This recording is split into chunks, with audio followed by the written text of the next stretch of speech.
Dr. Nicole Gruel is an author, a life coach, a specialist in notes, which are non-ordinary transcendent experiences.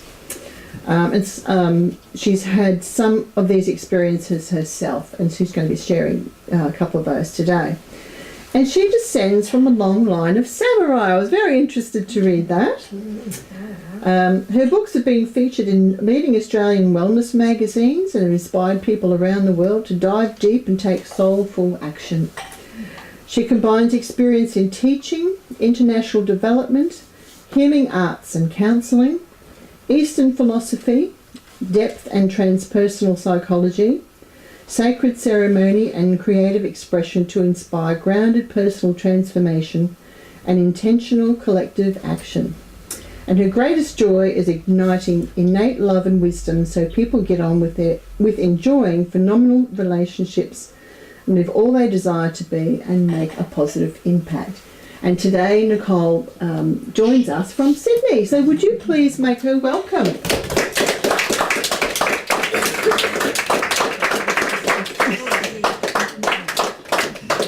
That's the crew. I'm really excited to talk to you today, Nicole, because this subject about beyond extraordinary experiences is like the umbrella for so many things that I've looked into over the years. UFOs in particular, extraterrestrial contact, the effects on people who walk in crop circles, people have near-death experiences, all those sorts of things. And it's such a big subject. These are, I consider these things, the way they affect us, a really important topic. So now I know you've had your own experiences.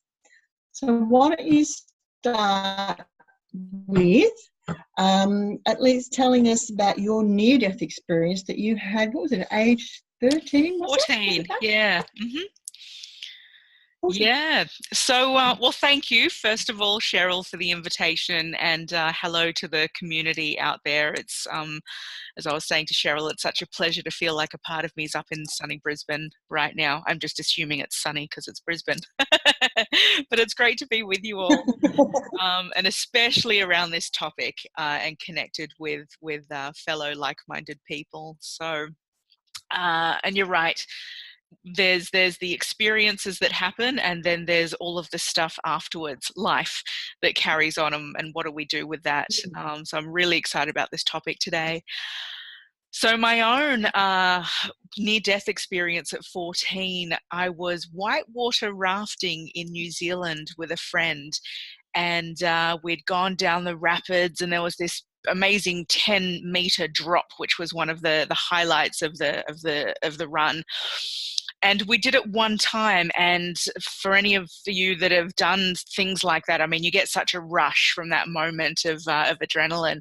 So we decided we'd do it again. And so we get the boat and we go up, and we had instructors with us. And for some strange reason, walking back up the hill and going down the second time, this time, the dark clouds had come over a bit and the mood had shifted. And so we're going down the second time. We get to the same 10-meter waterfall, and this time the boat tipped. And as it flipped, I believe all of us fell out. I certainly fell out. And being a very strong swimmer from a young age, my instinct was to, throw my arms out and start swimming. And now on a waterfall, that's the wrong response to have, because what happens is you actually get pushed much deeper down. So that's exactly what happened. I went down into black water, and I didn't know which way was up or down in that moment. So there was no point in trying to swim in any direction. And I had a moment of panic, of, oh my goodness, last breath. And very soon after, that was followed by absolute calm. I felt very peaceful, very calm. The thought of breathing didn't seem to matter. And in front of me, in the black water still, opened a horizon of white light. And for those of you that have seen the movie Ghost with Patrick Swayze, and Whoopi Goldberg, it's the closest thing I've seen to what I saw at that moment when that horizon opens. And towards me from that horizon was walking my maternal grandmother from the samurai line, who at that time was living. She was actually living. And next to her was my first dog. And as an only child, dogs, my pets, were my siblings. So that dog was very, very close to me. And that dog had passed on at that time. So I had a living spirit coming and a past spirit together. And now at 14, my thinking was simply, what are you doing here? That's a bit curious. You're underwater. So I was Yep. just thinking at that time, John, that's really curious. What are you doing?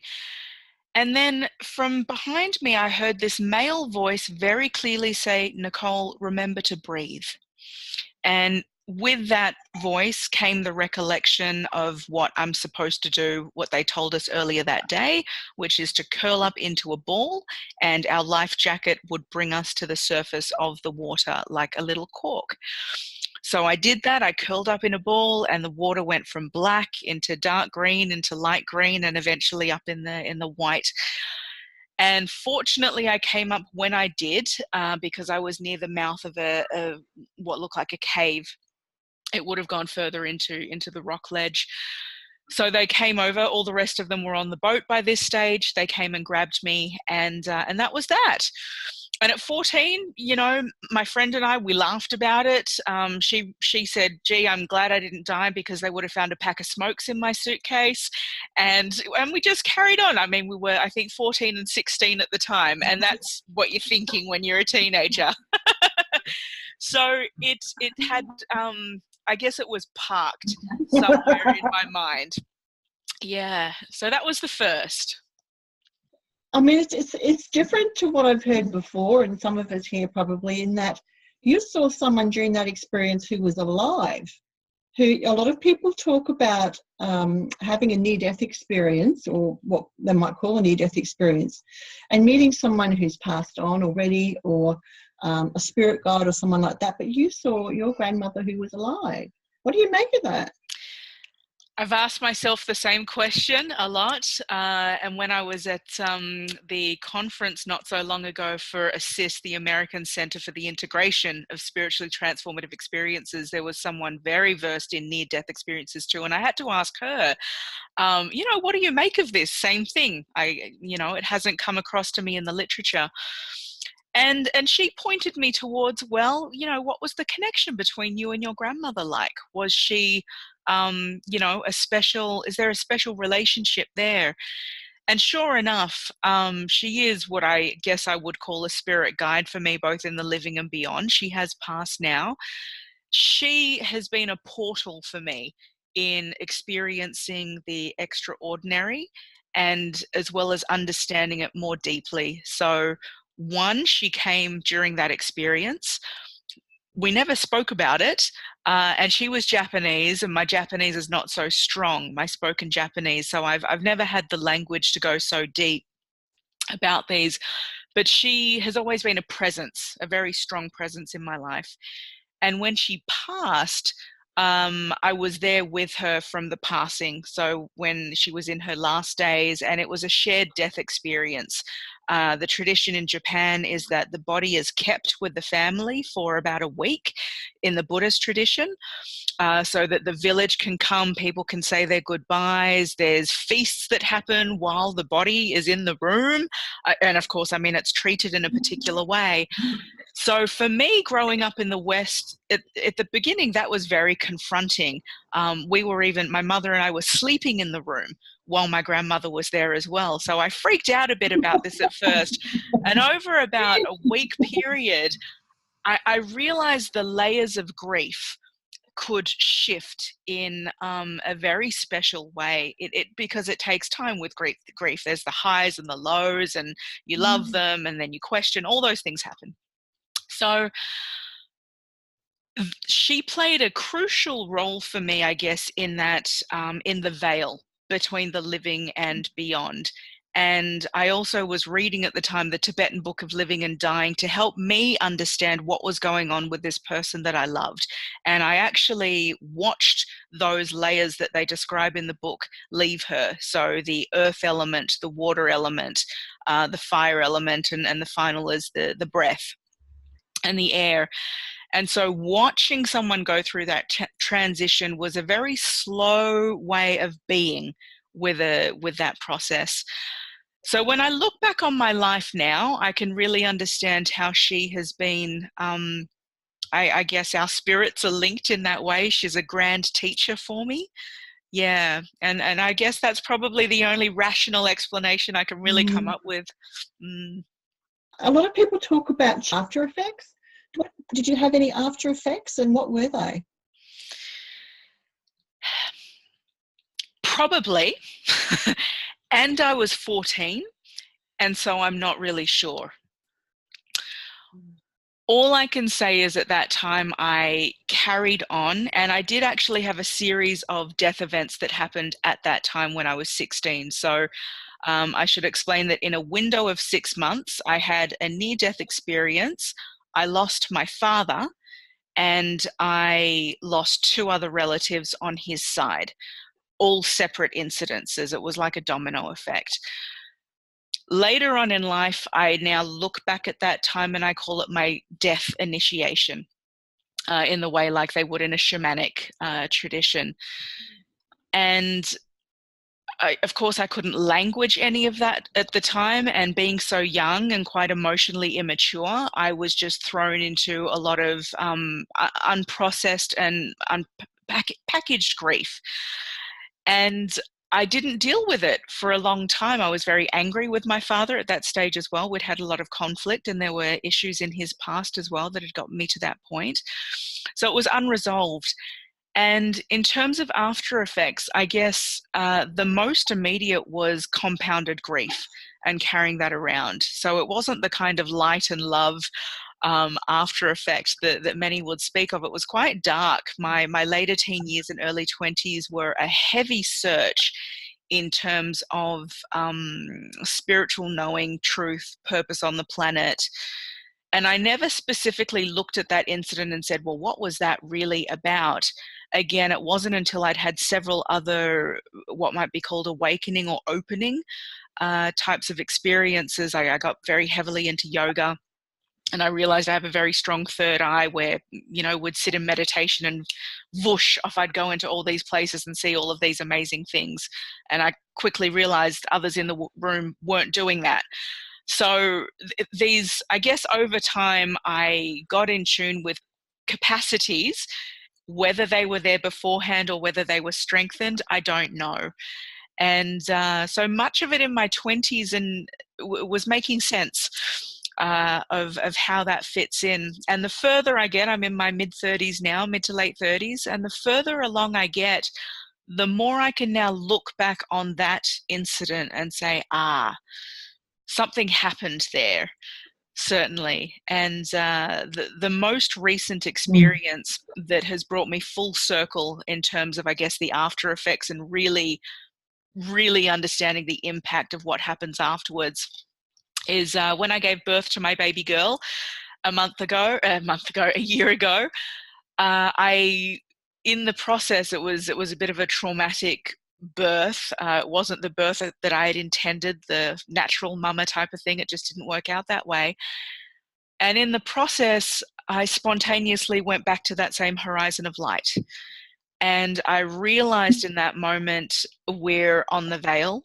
Either she will not survive or I will not survive. I didn't know who. And fortunately, both of us came out of it fine. The doctor the following day did say, it was good that she came out when she did because it was close. So that was very lucky. And so back to the question of after effects, it strikes me that the more I go along in life, the more those early experiences continue to ripple out in all that I am and all that I do. And certainly in my research, I found that to be true as well with the after effects. People spoke about becoming more of who they are. And for those who I've interviewed who had experiences decades and decades earlier, similar to what I'm talking about, it was very difficult for them to discern and make a link between one experience and one after effect, because life becomes a bit of a mushy blur, and they're all connected in some way and amplified in some way. And some could make direct contact, but I guess the longer time goes on, the more they just melt into and influence life.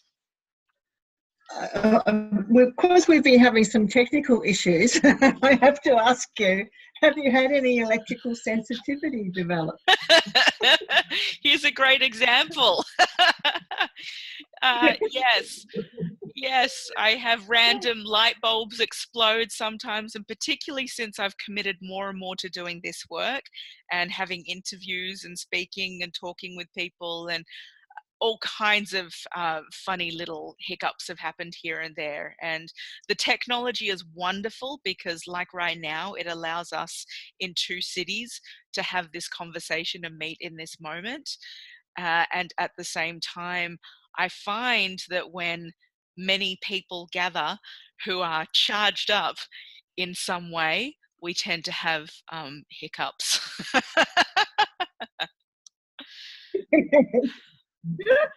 We've had various things happen like that at UFO conferences. It's not a good time for it to happen. I bet.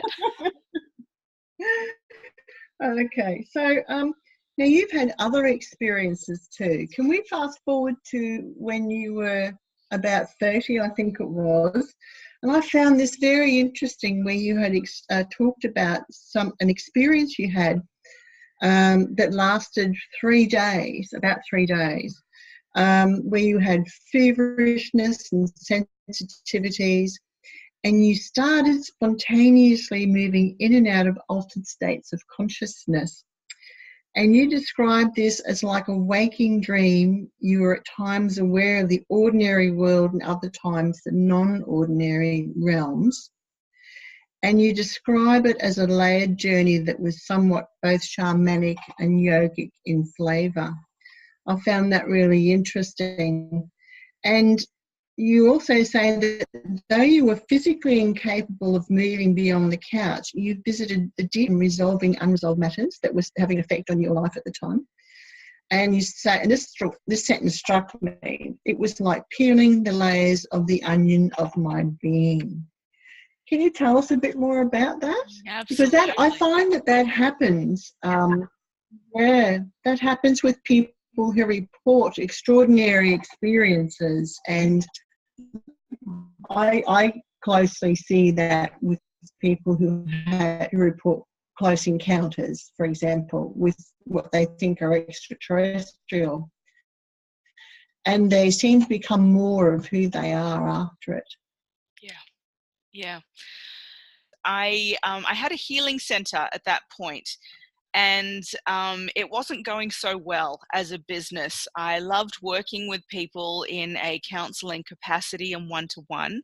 But with the space, I also had a lot of other practitioners that were working there, and so I became more of an administrative role.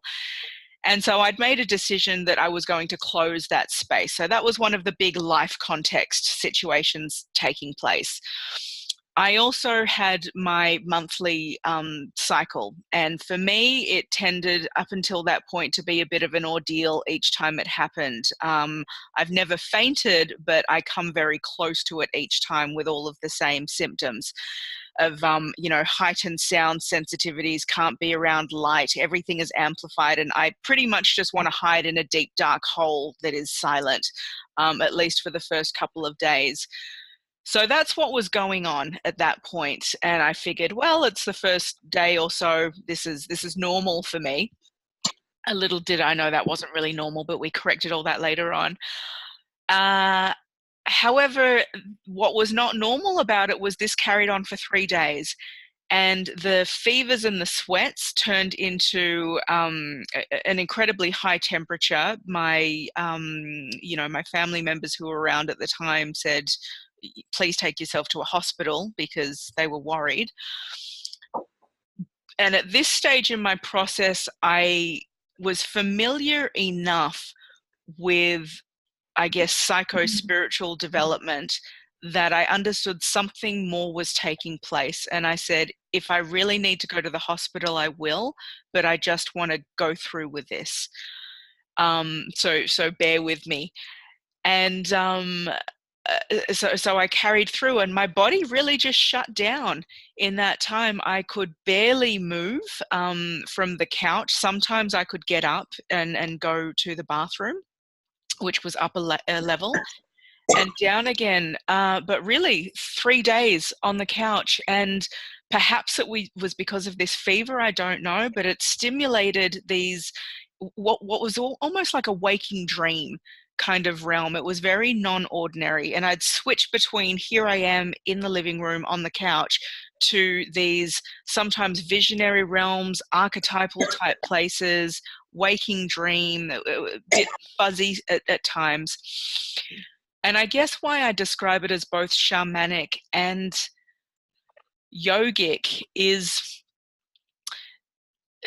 for those familiar with the Kundalini journey, as energy moves through, it's like a cleansing that takes place on the layers. It's like this broom that comes through and just sweeps through all the rubbish that's been along the way. And so I was going through spontaneously a process that was addressing a lot of the baggage and the dark stuff that was just held within my being.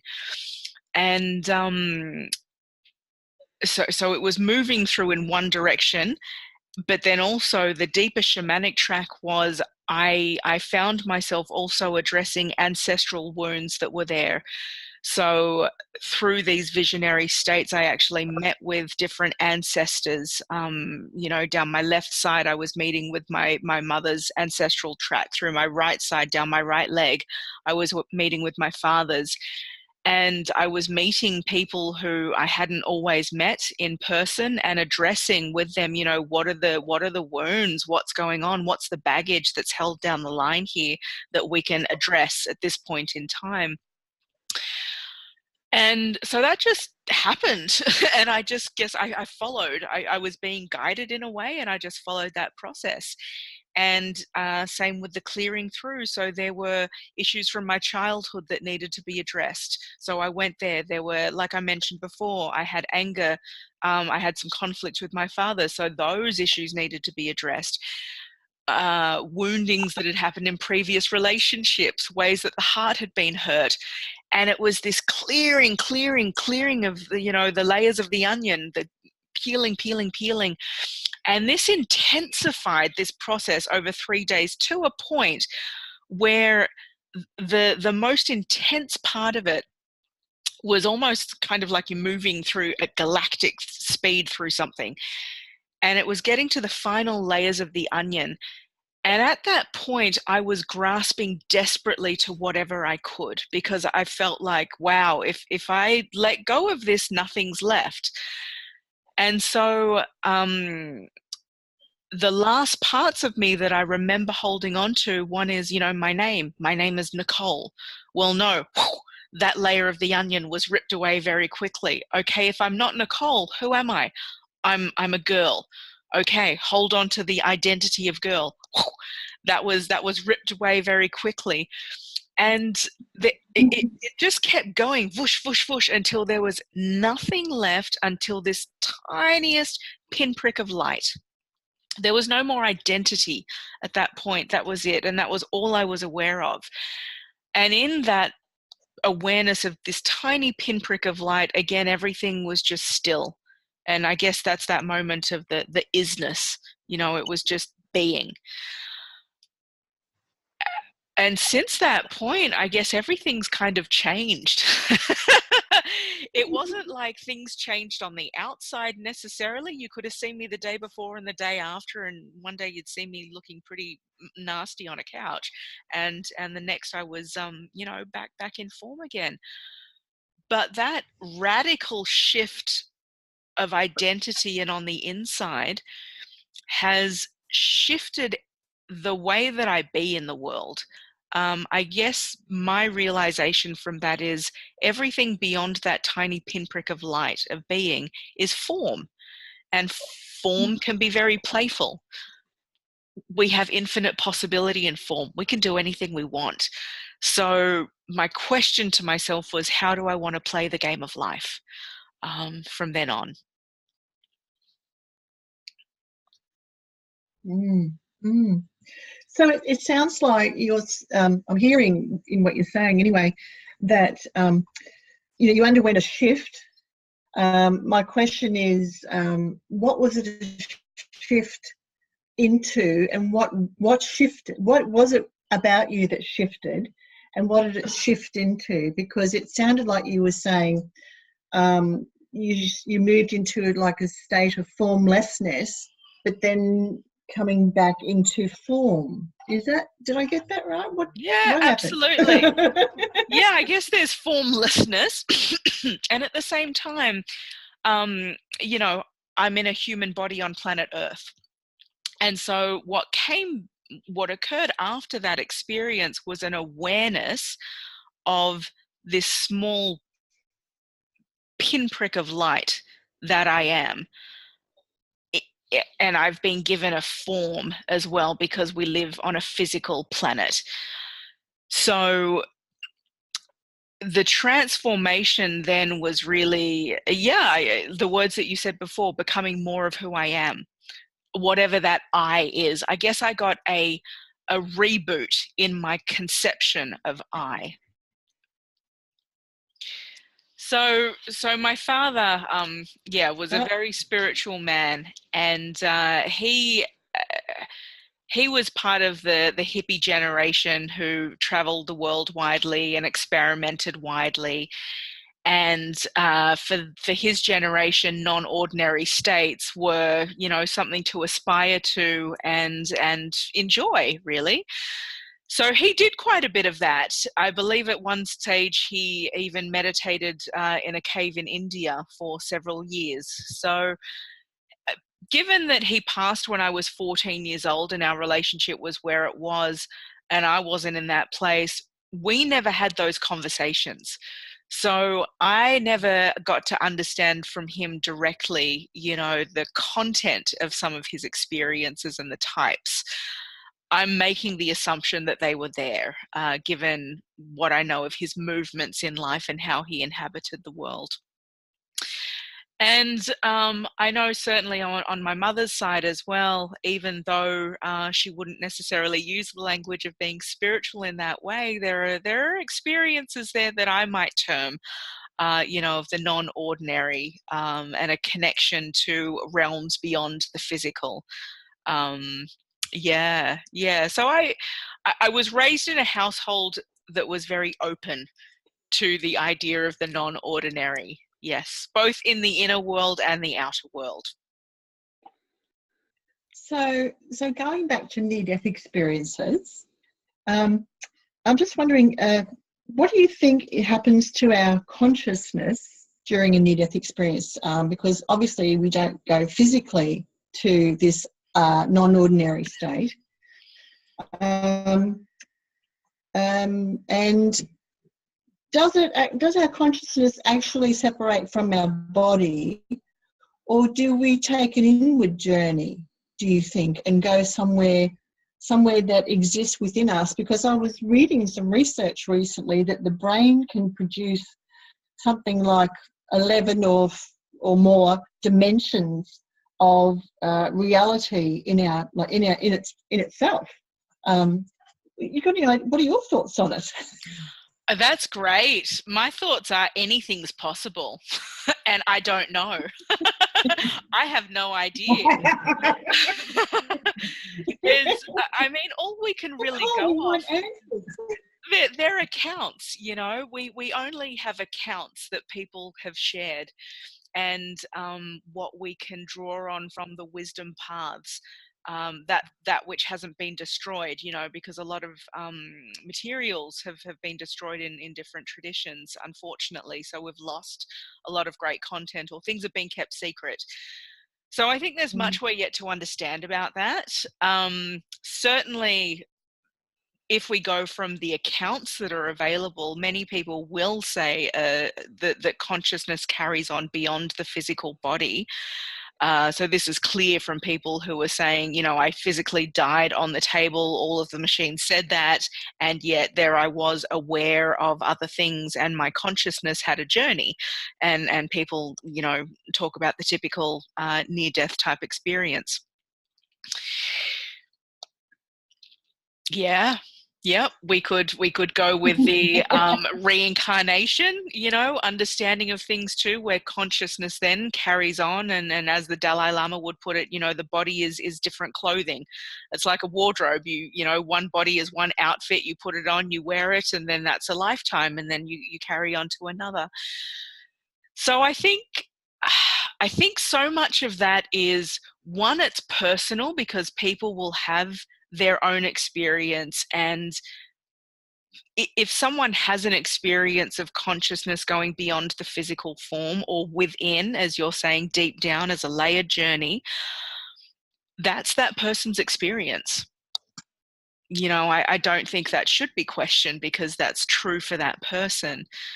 I think the best we can do is to record stories and to try to understand what is possible in this realm of being human. Yeah. Yeah, yeah. It's a big realm too, isn't it? Of being human. Absolutely. Yeah. Interesting effect with this delay, by the way. Now, you've mentioned a couple of times initiation, and some of the things that you've described to me sound very familiar as shamanic initiation experiences. And shamans would say when they have these experiences, the spirits call them, and they call them to come forward, and they have this, you know, full stripping away of their identity, which you talked about before for yourself. And then you have to rebuild, you have to come back and rebuild who you are. And in so doing, if it's an illness that takes you into that, particularly the illness itself can be revealed to you your new vocation. So how has that changed your life direction, do you think? I think having had numerous experiences, I could probably pinpoint, I'd say 3 or 4 experiences that were very gateway-like. Yeah, initiation-like. It's made me come even more and more into service to people who have these experiences. My understanding is that they're important. They can change our lives.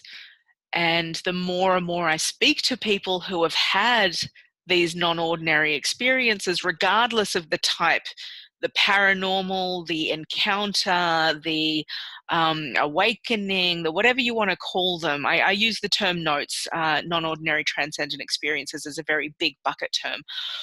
Whatever the note that a person has, often they can be life transforming. And so my understanding in meeting people and from my own experiences, yes, that's true. And so I guess for me, it's created more of a sense of mission and purpose around how can I then, as an agent of change on the planet and as a fellow experiencer, help my fellow experiencers bring forth all of the gifts that they've had, because often when we have them, we can get the shake-up if it's happened through illness or loss or trauma, or even if someone's had a really blissful beatific type experience, then the heaviness and the difficulty of coming back to this earthly realm that's full of contradictions and stuff, right? Life's very challenging. Just dealing with that when you're a highly sensitive person can, you know, that in itself is enormous. So again, these after effects and beyond these experiences, for me personally, I really find being with people as they transform through that space and make sense of it and feel more comfortable with it and deal with some of those elements that will come and surface as well, as you become more and more aligned with what you feel to be your natural self. And that keeps expanding as well. Even once committing to the path of being on one's natural way of being, we're evolving creatures on an evolving planet. And so we have to find ways of dealing with things. And, for example, up pops technology. Great. Let's learn how to use that as a tool, as a human community and human family. So it's never endless. This journey, I find, of the integrating of the pieces. Yeah. Yeah. I've worked with people who've had close encounters or reported close encounters for 30 years, as you know. And I find that, we often start off with the questions about, well, who are these extraterrestrials? Where are they from and why are they here? And over time, it turns into, who am I? Where am I from? And why am I here? So we tend to, I think, underestimate the impact of the experience. I know in the UFO community, sometimes people can get really, I don't want to say stuck, but focused on the extraterrestrials and tend to undermine the power of looking at how it's affected them. And I know people who, like you just said, who've reported close encounters, and it's changed their life. It's completely. They've taken a new direction in their work or their vocation, and the things that cause their spirit to do as a living. They want to have meaningful work. Everything, their time is precious, other people are precious, and everything that they do, they want to contribute back to society. And I think that's just what you said is a really important thing, how it just changes everything. Having said that, though, I want to ask you, what do you think? Because this happens to people who are peppered throughout our society. What's going on in society then? What's the bigger picture? In terms of people wanting to be aligned with their natural purpose, etc. Yeah, but these experiences are happening to people all throughout society, and I'm suspecting they've always happened to that in all societies, whether they're Indigenous or not, and that's got to be changing all societies in some way. Yeah. My I guess what I've come to on that is perhaps that's a part of our normal and natural human growth. Having a child has changed things for me, where I'm watching a person come into the world, and that young early age of growth and development it happens really quickly. And of course, it's very easy to identify the stages of growth and development in a baby, and in children, and then in youth. But we tend not to talk about it so much with adults. It's like once you get to a particular age and you're out in the world, well, then off you go and you have this life. And what I personally am seeing and understanding more and more is, no, I really think these natural layers of psychological growth and development, even if they're not so physical anymore in our bodies until we hit, certain ages of middle age, later age, etc., but there's other things going on while we're here on the planet. And so I really think it's happening widely and probably always has done, because I think it's just a very natural part of who we are. Now, how these experiences fit into it, though, in terms of what, the notes, the paranormal experiences, I see them as fast forward buttons. When something like that happens, all of a sudden, it can throw up some really big questions in terms of, what am I doing here? Am I using my time well? Am I on the right path? Oh my goodness, life is temporary. or not, or life is ongoing, whatever your experience and understanding of that might be. But this physical form now is temporary. What am I doing with my time? So yes, they can be the fast forward buttons. I have a slightly different term but same meaning, is people have been hothoused. You know what happens to a plant when you put it in a hothouse? You know, you can have a whole lifetime of experience if you evolve regularly, consistently.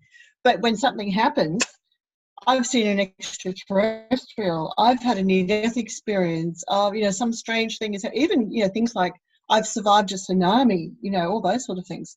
And then bang, it's like all happens around that, you know, that time. Yep. Yeah. Yep. And so it's key what you addressed earlier. It's really understandable why people get caught up on the experience and wanting to understand the experience itself, which is really, really important to moving forward then, because that's a key part of that integration that needs to take place. I love that, the hot house. That's great. Yeah. Have you got any idea, or by speaking to other researchers perhaps, of the percentage in the population that these experiences, extraordinary experiences, occur to? Because not everyone has a near-death experience, you know. The statistics really vary, and depending on the type of experience you're talking about. So the near-death experience, the near-death community is great because they've done a lot of research on that. So they have a lot of numbers. I think one that I read somewhere was something like, was it about 15%, 10 to 15% of people who have heart attacks, for example, have a near-death experience, in terms of, you know, there's a lot of people who have heart attacks and they technically die, their heart stops, yet only 10 to 15% of those will have an experience with content in it, such as, you know, I met someone, or I saw the light, or whatever type of experience it is. In terms of more broadly having non-ordinary experiences, the largest statistic I came across is about 50% of the population in their lifetime will have at least one type of non-ordinary experience, transcendent experience. Now that's the stats. My belief personally is it's even larger than that if you extend the umbrella of what it means to have a non-ordinary state. So my understanding of a non-ordinary state is where it's out of your day-to-day ordinary way of operating, and it's transcendent in that it takes us beyond or into a more expansive experience of who we are, this I that is. Now, if that's the definition, things like falling in love can fit into that. You know, time warps when we're in love. We enter this state where all of a sudden our lenses look different, and so we operate differently, we make different decisions in the world, and it can completely transform how we do things. And usually it's a temporary time. We have a honeymoon period, and then we might go, hopefully, into a deeper state of love together in relationship. That's a nice example of it. But dreams also, most people, the vast majority of people, have dream. Now, every single time we dream, that is entering a non-ordinary state. Are these dreams transformative? Not always. Do we pay attention to them? A lot of people, no, not most of the time. Do we have the capacity to transform through them? Yes. So we all have access. You know, we have very common garden variety doorways to access the non-ordinary and what's beyond us. So my gut feeling is that the statistics are much larger, and I really feel that they're a natural part of being human. I don't, you know, it might seem special having these because they are so not the norm. And yet, what if we were living in a paradigm where we understood that we all had access to these capacities, and that really that was just a cool part of being human? Do you think the non-ordinary experiences could be part of our, like a biological imperative for, say, the human race? For us to, because we tend to, civilization sort of expands and reaches a peak and then dies down again, and then it comes up to another peak and then goes down. There's got to be drivers to make the civilization go forward, don't there? And I've often wondered, are they some of these transcendent experiences, because you have religions that are organised around an individual supernatural experience, for example, don't you? Absolutely. Yeah. And human genius comes through so much of this. So we advance as a species because people have had those aha moments, and then they've created something new that's taken us to another level. Our creativity often comes through these. So we expand again as people. So I would agree with that. Again, it goes in with the natural part of who we are, and our spirit, our psyche can't, I mean, we're embodied in a human form, so we need the physical part of it to actually manifest it on the planet and do it. Even if, like we mentioned before, consciousness can exist without the physical form, I mean, what good is it going to do if it doesn't have a form to do something through? Yeah. I get that. Yeah. You've recently done a study, or I don't know actually when you actually did your study, on people who have non-ordinary transcendent experiences. What was the purpose of the study? What did you find? What were your insights? Purpose, find, insights. Okay. let me note that. Okay. Purpose of the study.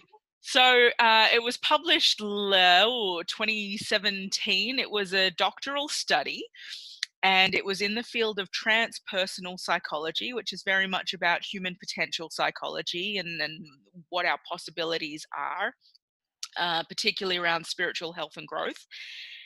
And the purpose was to understand how our personality, our regular part of us, deals with experiences that are beyond our regular. So how does the personal deal with the transpersonal? And so what that meant was the study was really about hearing stories, people that had something extraordinary and life-changing happen to them, and then asking them about, and what then? What was life like afterwards? What were the immediate after effects? What were the long-term after effects? What happened on the physical level, the emotional level? What happened to your relationships, your work in the world, what you did? Did anything unusual occur in terms of, some people found singing voices that they never had, or they were channeling creative works, or, did anything like that happen? So, and then the analysis was about personality. I used Jung's model of personality preferences. And so in his model, there are 8. There's 4 extroverted types and 4 introverted types. And essentially, we all have access to all of these. But according to him, we just tend to use some more than others. And so the question for me was, is there a radical shift? If I'm like a hard conceptual thinker beforehand, for example, and I meet a presence from another planetary realm, right? Now, does that shift my hard rationality and who I am? Or does it make me even more so, right? What happens? And the findings were that we become more of who we are. That's it in a nutshell. So the people who, if I go with the hard rational and the person who's really into figuring things out and how they work that way, has the puzzle and the architect's kind of mind, often they would be the type of people that would then gravitate towards scientific explanations like quantum physics, etc., the scientific proofs of what happened and where is the language around this and where is the scientific data. For someone who is, say, more of a sensate and explores the world through the physical rich ways of being. So they might be quite artistic beforehand or very physical with their environment. Something extraordinary occurs, and not only does there tend to be even more physical of an experience in the experience itself. So say you're going from, I liken it to this, it's a regular camera and then all of a sudden it's HD. You see life as a regular camera and then it's high definition. So through the experience, things are amplified. So someone who's sensory might all of a sudden be able to perceive the ants on a tree that are 100 meters away and, you know, understand the pattern. It's very here and now, but it's like more of it. And then in terms of their integration, they will often have very concrete ways of stabilizing, rooting, earthing their experience. They're talking about diet and essential oils and, you know, phrases to say to them and things in their environment, right? So that was really the pattern that came out of it. Who we are beforehand tends to fast forward and speed and get amplified, and we do more of it. And if there's stuff in the way that we need to clear, then, you know, people have to address that. Yeah. Over the years, I've spoken to hundreds and hundreds and hundreds, thousands of people who've had UFO sightings, but within that, many hundreds of people have reported close encounters. And my feeling is, well, my idea is that also some of those people who had sightings possibly had close encounters and they weren't fully aware of it. But I found that through observations, not a quantifiable study, that 95% of them became highly creative or were creative before their experience, and that was just magnified tenfold. Yep. So it was like this whole group of people, this demographic, they shifted like this, and when in a different direction, and there was only a handful of cases where people went the opposite way, where they were creative and they became more left brain oriented or interested in the scientific sides of things and studied science to become scientists. So that's a really interesting difference there, because you found it was a bit broader, didn't you, with your study? I guess because I was looking at it from personality preferences, and so there was looking at, you know, how does someone identify in terms of their personality, meaning their ego sense, their ego structure, their regular way of being in the world, and what is the after effects of those. And yeah, certainly the same themes got pulled out. So, but it reflects what you're saying there. So those who are creative entered these highly creative streams, and everyone's creative in some way, right? We just create in different ways. And so just because it involves a canvas or an instrument, you know, we don't have to limit ourselves to those definitions of creativity. So it's this amplification, like what you're finding, of a desire to express in some way. It's like this excess of life force energy moves through the vessel that we are as a human, and somehow it needs to come out and have life in the world.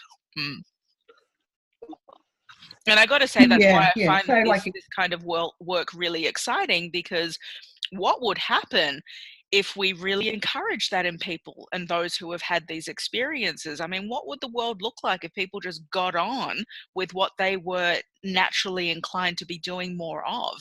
I honestly think we'd be finding different solutions to a lot of the issues that are out there in the world. We would cohabit, you know, cities and countries very differently. We would resolve conflict differently and more creatively if we truly encourage these capacities within ourselves.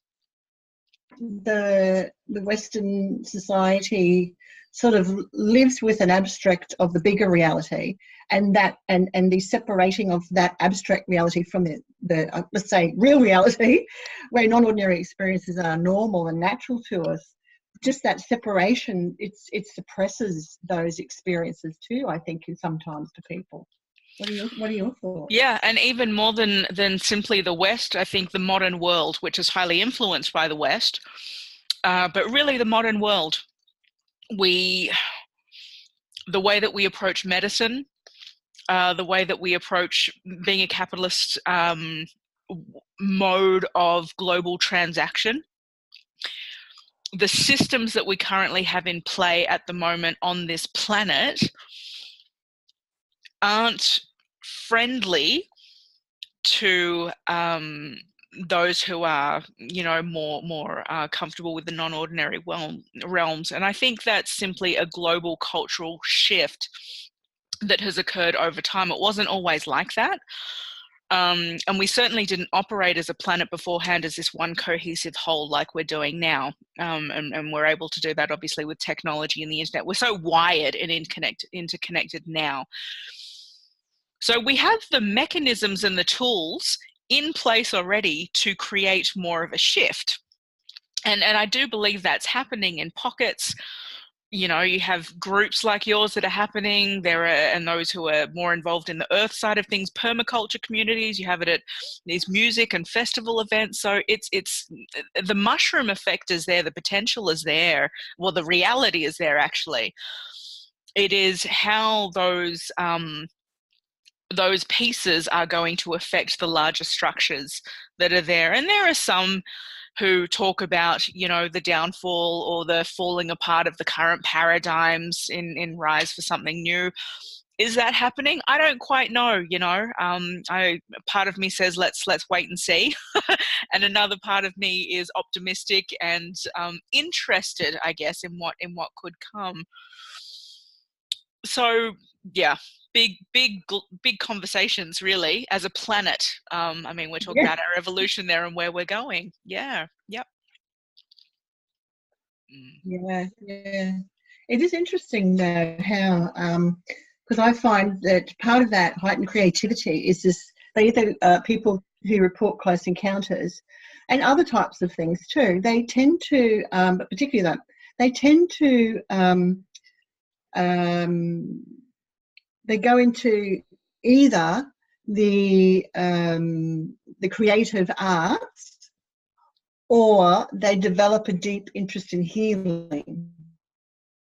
And if you just take an example of that, say someone who reports a close encounter, they develop an interest in healing, they go on and learn Reiki, for example, and then they become part of that community that's trying to bring Reiki into hospitals.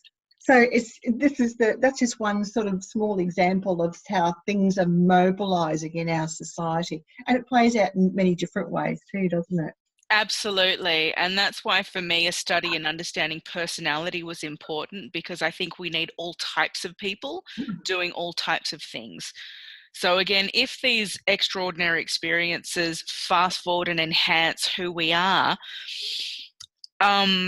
if you have skills in a technical area, aviation, etc., medicine, the hard sciences, and you have an awakening of some sort or an experience that completely changes your paradigm, I think it's marvelous to carry on in that field with that awakened knowing, to then think about, well, how does one operate differently in the system, and what does the system need?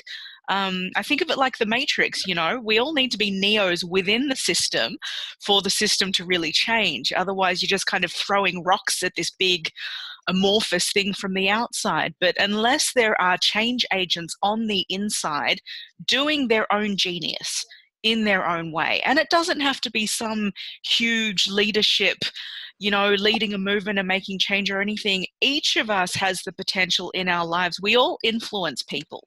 We all have relationships in the home, in the neighborhood, in the cafes that we go to. We have so many interactions in a day. And we have specialized areas, so if we each, having had those experiences, can really with each encounter that we have with another, you know, add more and more of that dimension to it, magic happens. It really does. And I think there's enough people awake to it, doing it, that, yeah, there's cool stuff going on. There's really interesting things taking place. But again, I look forward to a time where it's not underground kind of conversations, where this is so much more out in the open, and people feel comfortable and confident to talk about it. And that goes back to changing the dominant paradigms. People often can't talk about their experiences or fear talking about them because of the repercussions that might happen. I know even within the field of transpersonal psychology, it's a verifiable field. It's an actual field of academic study. And there are people in the field who have, say, plant medicine experiences, but out of fear of their reputation will not talk about those types of experiences that they've had, because it, you know, it's going to compromise their standing in some way, you know. So people have a very real fear about, particularly if you've had a UFO encounter, right? My goodness, I'm sure, you know, you people in your group, this is a big conversation.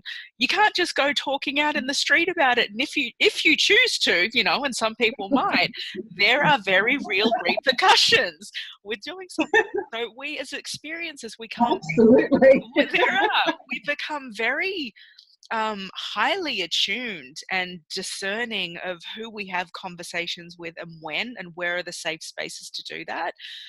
And perhaps that's just a necessary phase that collectively we're going through now. Again, because I think these are natural capacities that we have, I look forward to a time when it is more natural to have these conversations and people don't batter an eyelid when you're speaking about the exception, when it's not non-ordinary anymore. You know, it might still be exceptional, but it's part of our ordinary ways of being. Yeah.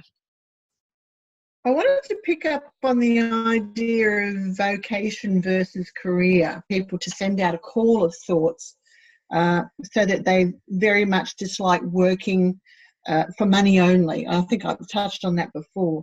Instead, they feel compelled to find work that is meaningful and contributes into society. But figuring out that calling and pursuing it is easier said than done, number one. And number two, do you have any insights of how people could do it? You know, how do they navigate through society and trying to do that, to live their vocation now after their experiences? Just an easy question for you. Well, it's one I've traveled with a lot, you know, that's been part of my own story. I call them golden breadcrumbs. I feel if we can locate the golden breadcrumbs in our own life, whether that be external, well, it's both. It's external influences. So it's people, say, who have been our heroes and sheroes. It's significant people and experiences in our lives, significant events that have really switched us on and made us feel I'm alive, I'm here now, and have had an impact on us. So these are the external breadcrumbs, the synchronicities that happen as well, the so-called coincidences that really floor you and you're like, there's no way that could have really happened. All of those events. And another golden platter is when certain people just waltz on into your life at the right time, the right place, with the right kind of opportunities. Yeah. Being attentive to the golden breadcrumbs on the outside and then the golden breadcrumbs on the inside, which requires deep listening. It requires taking time with yourself to you know, get clear on what feels good to me. It's a very embodied experience for many people. You know, actually feeling into, is there a part of my body that is resisting what I'm doing in the world right now? Could I be doing it in a way where I feel more ease in that pathway? So listening to the self on the inside and paying attention to those things on the outside. And I think the more that those golden breadcrumbs get accumulated over time, a clearer and clearer picture can come. certainly for some of us, there might be a very clear incident that makes a person immediately clear on their path. And for some lucky people, great for them. Some children are born into the world knowing this is exactly what I'm going to do, and they go ahead and do that, and there's no need to dilly-dally on the path because they've already found it marvelous. I wasn't one of those kids, right? I had to always ask the questions and find the way. Other people might have a near-death experience and get told this is it for you, or some kind of an extraordinary experience or an epiphany, and the answer is clear and crisp. Marvelous. So these are all the indicators on the way, and I feel a calling is so intimate as well. It's a special relationship to cultivate in one's life and to tend to and spend time with. And the more that you can do that and be precious with this so-called calling and ask it what it wants, interact with it, the more those answers will come. And of course, the biggest key is action.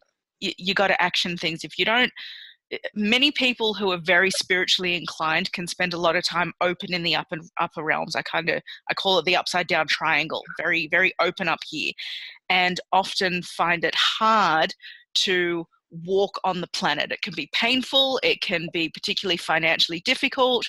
It can be really hard to create a livelihood out of that passion. So say the Reiki master that you're talking about.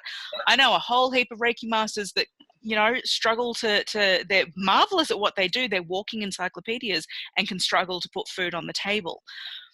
So that's not a great existence either on planet Earth. It might be enriching in some ways, but it can be difficult to have a rich earthly life as well.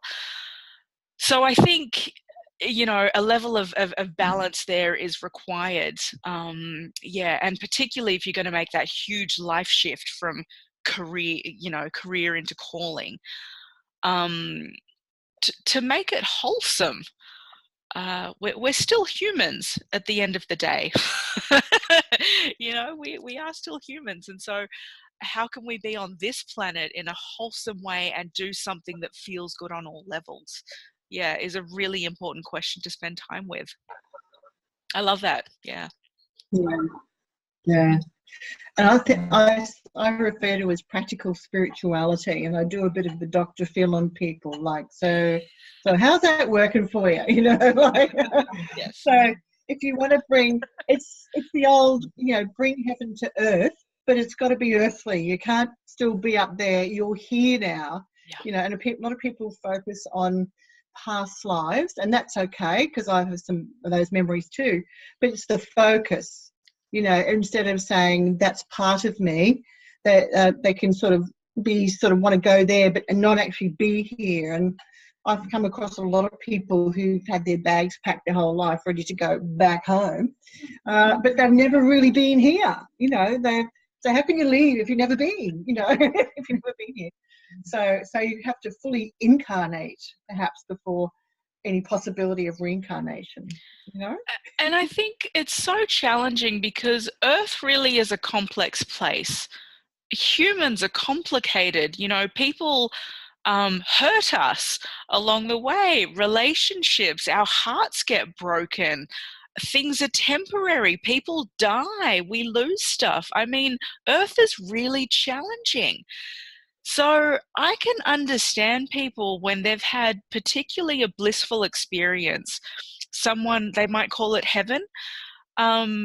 If someone has been to a place where none of that exists, and, in the language of some experiences, there is nothing but love and beauty. Sure, I can understand that, why would you want to come back for some people? Yeah, it's a big challenge. So if that's where someone is at, that's where someone is at. Yeah. Yeah. And I think you touched before on highly sensitive people too.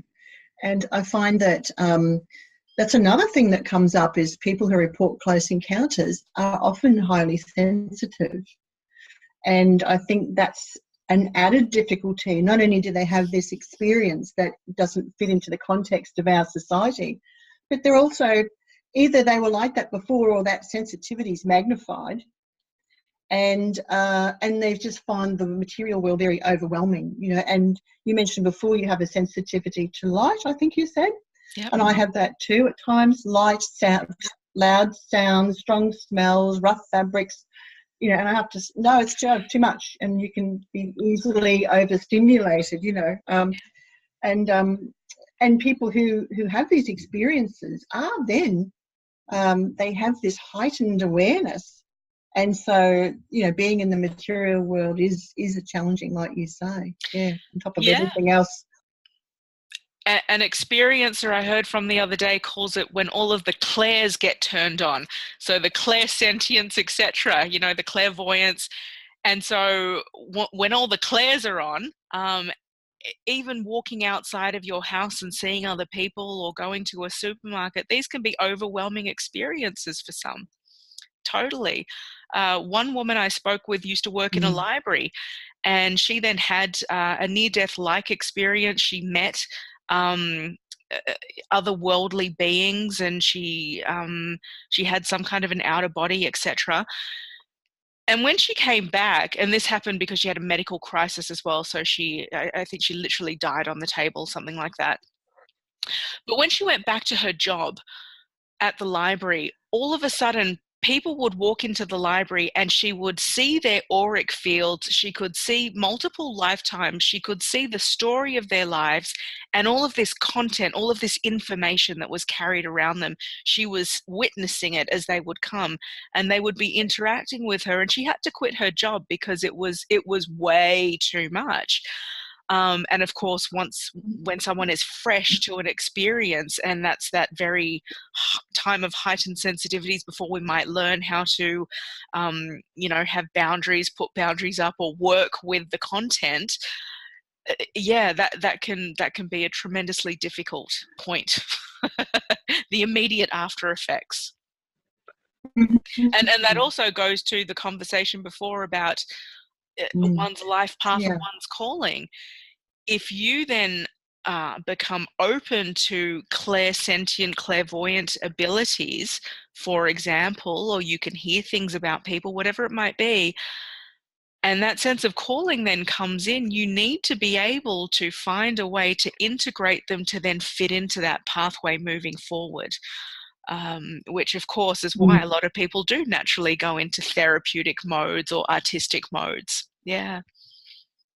And I think it's I sometimes tell people, you know, if it's too overwhelming to be in the world fully, just dip in a little bit and then dip out, and then dip in and then dip out until you sensitize yourself and find your own ways to develop your own tools to be able to deal with the material world too. Yeah, it's important. Great conversation. and I would, you know, add to what you say there, be gentle, you know, to be gentle with ourselves. Yeah. Yeah.